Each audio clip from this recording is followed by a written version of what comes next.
Hi everyone, welcome to Kathalokam channel. ఈరోజు నేను చెప్పబోయే కథ చందమామ కథల్లో నుంచి బేతాళ కథల్లో ప్రేమ కోసం. పట్టువదలని విక్రమార్కుడు చెట్టు వద్దకు తిరిగి వెళ్ళి చెట్టుపై నుంచి శవాన్ని దించి భుజాన వేసుకుని ఎప్పటిలాగే మౌనంగా శ్మశానం కేసి నడవసాగాడు. అప్పుడు శవంలోని బేతాళుడు, రాజా, అనితర సాధ్యమైన నీ పట్టుదల, శ్రమ, అసాధారణమైన వివేకం, విచక్షణా జ్ఞానం చూస్తుంటే నువ్వేదో లోకోత్తర కార్యం సాధించడానికే పూనుకున్నట్టు అర్థమవుతోంది. నిజంగానే ప్రజల క్షేమం కాంక్షించే వారికి దేశకాల పరిస్థితులు ఏవి అవరోధాలు కాకూడదు. ఆ సంగతి నీకు తెలుసు. అయితే ప్రజలను బాధల నుంచి కాపాడడానికి కలిగిన అద్భుతమైన అవకాశాన్ని అల్పస్వార్థ ప్రయోజనం కారణంగా జారవిడుచుకున్న ఒక యువకుడి కథ చెబుతాను, శ్రమ తెలియకుండా విను అంటూ ఇలా చెప్పసాగాడు. మంగళాపురి నగరంలోని హేమగుప్తుడనే ప్రముఖ వర్తకుడి ఏకైక కుమార్తె సుగాత్రి సాటిలేని అందాల రాశి. ఆమె ఒకనాడు స్నేహితురాళ్లతో కలిసి వనవిహారానికి వెళ్ళింది. కొంతసేపు అయ్యాక ఆమె చెలులకు దూరమై కొలంలో తామరలను కోయడానికి ప్రయత్నించి కాలు జారి నీళ్లల్లో పడిపోయింది. ఈత రాక ఉక్కిరిబిక్కిరవుతున్న ఆమెను అటుగా వెళుతున్న ఒక యువకుడు రక్షించాడు. ఒకరినొకరు చూసుకుని పరస్పరం పరిచయం చేసుకున్నారు. నగరం శివారులోని రేఖపల్లెకి చెందిన ఆ రైతు యువకుడి పేరు సాత్వికుడు. వాళ్ళిద్దరి మధ్య పరిచయం కొన్నాళ్లకు ప్రేమగా పరిణమించింది. ఒకనాడు సాత్వికుడు సుగాత్రి తండ్రి హేమగుప్తుడిని కలుసుకుని తమ ప్రేమ గురించి చెప్పి సుగాత్రిని తనకిచ్చి వివాహం జరిపించమన్నాడు. ప్రేమించడానికి అర్హత అవసరం లేకపోవచ్చు, కానీ పెళ్లి చేసుకోవడానికి తప్పక కొన్ని అర్హతలు ఉండాలి. మా అమ్మాయిని చేసుకునే అర్హత నీకు లేదు, నువ్విక వెళ్ళవచ్చు అన్నాడు హేమగుప్తుడు. అయ్యా, నాకు లేని అర్హతలేమిటి అని అడిగాడు సాత్వికుడు. ఒక్క అర్హత కూడా లేదు. అసలు కావలసింది వ్యాపార దక్షత. నా వ్యాపారం బహుముఖాలుగా విస్తరించి నగర ప్రజలకు నిత్యావసరాలు సమకూరుస్తూ ఎందరికో జీవనోపాధిని కల్పిస్తోంది. నా తదనంతరం కూడా ఈ వ్యాపారం ఇలాగే కొనసాగాలని ఆశిస్తున్నాను. కొడుకులు లేని నేను వ్యాపారంలో మెళుకువలు ఎరిగిన అనుభవజ్ఞుడైన నా దగ్గర బంధువు కుమారుడు ఉషాకిరణుణ్ణి ఎన్నడో అల్లుడిగా నిర్ణయించాను అన్నాడు హేమగుప్తుడు. అప్పుడే అక్కడికి వచ్చిన సుగాత్రి తండ్రి మాటలు విని కలవరం చెందింది. సాత్వికుడి పట్ల తనకున్న ఇష్టాన్ని తండ్రికి తెలియజేసింది. హేమగుప్తుడు తల పంకించి సాత్వికుడి కేసి చూశాడు. సమర్థత, పట్టుదల ఉన్న వ్యక్తి ఏ రంగంలోనైనా విజయం సాధించి రాణించగలడు. నేను మీకు దీటైన వ్యాపారవేత్తను కాగలనని నిరూపించగలను అన్నాడు సాత్వికుడు. అయితే సరి, 1,00,000 వరహాల విలువగల సరుకు ఓడకెత్తిస్తాను. 10 మంది సిబ్బందిని వెంట పంపుతాను. సంవత్సరంలోగా 1,00,000కు మరో 1,00,000 సంపాదించుకొని రావాలి. అలా చేస్తే నా కుమార్తెను నీకిచ్చి వివాహం చేయడంలో నాకు ఎలాంటి అభ్యంతరమూ లేదు. సరేనా అన్నాడు హేమగుప్తు. సాత్వికుడు ఆ షరతుకు అంగీకరించాడు. గడువు తీరేలోగా లక్ష్యాన్ని సాధించుకురాగలనని సుగాత్రికి మాట ఇచ్చి మరునాడే ఓడలో బయలుదేరాడు. దూరంలోని మకరందపురిని చేరిన సాత్వికుడు వెంట తెచ్చిన సరుకులతో వ్యాపారం ప్రారంభించాడు. మొదట్లో కొద్దిగా కష్టమనిపించినా ఆ తర్వాత పుంజుకుని 10 నెలల్లో 2,00,000 వరహాలు సంపాదించగలిగాడు. సంతోషంగా తిరుగు ప్రయాణమయ్యాడు. 3 రోజుల ప్రయాణం తర్వాత ఓడ తీర ప్రాంతంలోని ఒక దీవి వద్ద ఆగింది. సాత్వికుడు ఆ ప్రాంతాన్ని చూడగానే, మిత్రులారా, నాకు ఊహ తెలిసాక స్వస్థలం దాటి వెళ్ళి ఎరుగను. అయితే ఈ ప్రాంతాన్ని చూస్తుంటే నాలో ఏవో అస్పష్ట జ్ఞాపకాలు పొరలు విప్పుకుంటున్నాయి. ఇది నాకు చిరపరిచితంగా కనిపిస్తోంది. మనం అలా వెళ్ళి చూసి వద్దామా అన్నాడు. పనివాళ్ళు అందుకు అంగీకరించడంతో 2 సన్నిహితులను వెంటబెట్టుకుని సాత్వికుడు కొంత దూరం వెళ్ళేసరికి గుట్ట సమీపంలో ఒక పండు ముసలి చెట్టు కింద కనిపించాడు.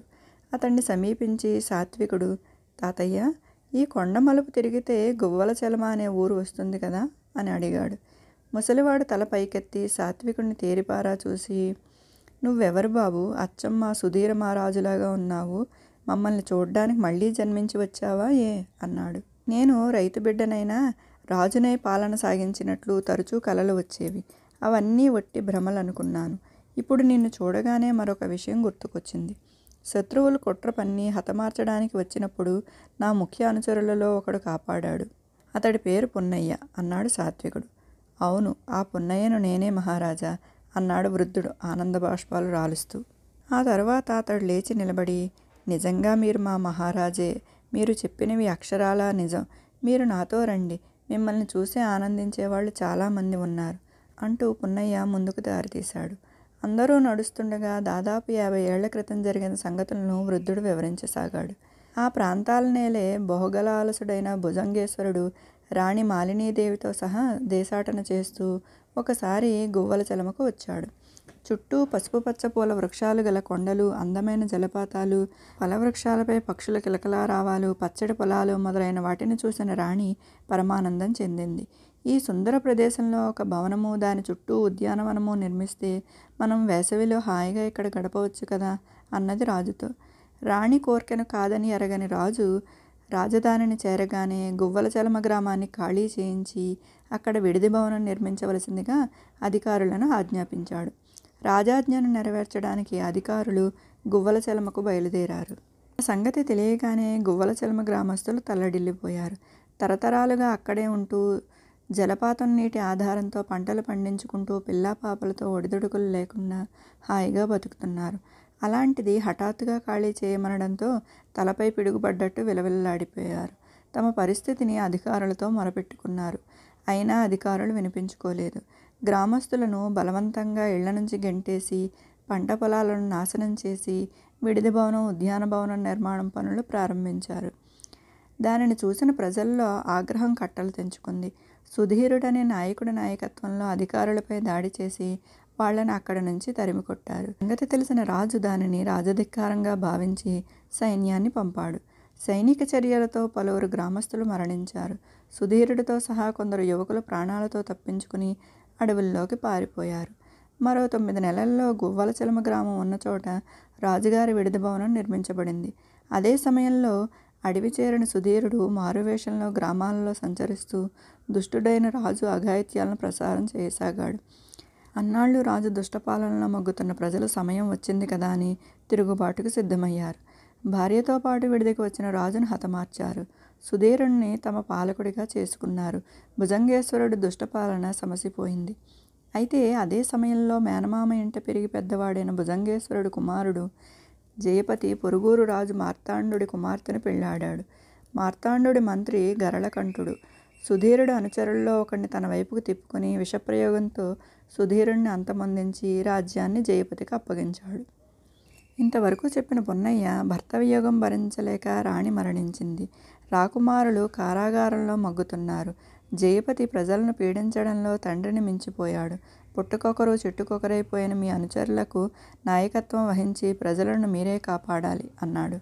పొన్నయ్య చెప్పినవి వింటుంటే సాత్వికుడికి గతమంతా ఒక్కొక్కటిగా గుర్తుకు వచ్చింది. అంతా నిజమనిపించింది. తీవ్రంగా ఆలోచించాడు. ఆ తరువాత దాపులనున్న కొలంలో ముఖం, కాళ్ళు, చేతులు కడుక్కుని పొన్నయ్య నన్ను క్షమించు అని చెప్పి వెనుదిరిగి వచ్చి ఓడెక్కాడు. మరో వారం రోజుల ప్రయాణం తర్వాత మంగళాపురి చేరుకుని హేమగుప్తుడికి చెప్పినట్టు వ్యాపారంలో అంతకంతా డబ్బు సంపాదించి సుగాత్రిని వివాహం చేసుకుని సుఖంగా జీవించాడు.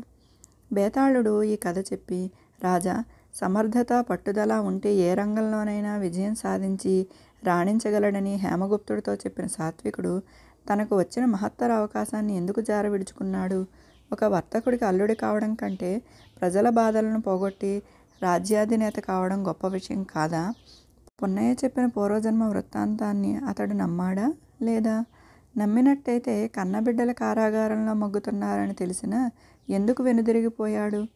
ఈ సందేహాలకు సమాధానం తెలిసి కూడా చెప్పకపోయావో నీ తల పగిలిపోతుంది అన్నాడు.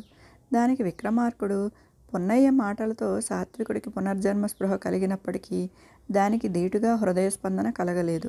వేరొక జన్మ కావడమే దానికి కారణం. పైగా గువ్వలచలమ ప్రస్తుత పరిస్థితుల పట్ల అతనికి అసలు అవగాహన లేదు. తిరుగుబాటు అన్నది బాధితులైన ప్రజల నుంచి రావాలి తప్ప ఎక్కడి నుంచో వచ్చిన ఒక్కడి వల్ల సాధ్యమయ్యే పని కాదు. ఒకవేళ తానెవరో ప్రజలకు చెబితే వారు విశ్వసిస్తారని ఎలా నమ్మడం? అక్కడి వాళ్లే దాన్ని ఎప్పటికైనా సాధించగలరని సాత్వికుడు భావించాడు. అందుకే అక్కడి నుంచి వెనుదిరిగాడు. పైగా వచ్చిన పనిని ప్రియురాలికిచ్చిన మాటను మరవడం భావ్యం కాదు. అందువల్లే ఆ నిర్ణయం తీసుకున్నాడు అన్నాడు.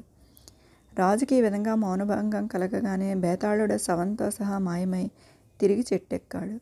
ఇదండి ఈరోజు కథ. రేపు ఇంకో కథ చెప్పుకుందాం.